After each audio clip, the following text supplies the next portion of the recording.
Hello everybody, today we're going to go ahead and give you a little demonstration.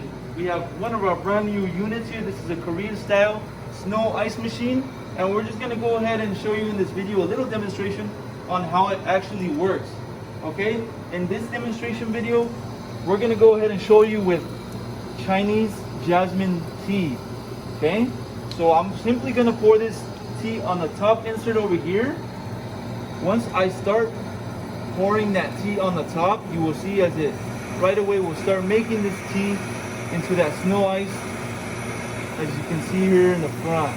Okay, I will pour a little bit, and you can see as it right away starts creating that tea into snow ice. Now you can control the speeds of this machine. There's speed control on the right hand side of the unit where you can control the speed, whether you want it to go a little faster or if you want to slow down the speed, you can do that as well. Okay, so in this case we're using jasmine tea, and we'll go ahead and try it right now and give you a review on this. So let me try this right now.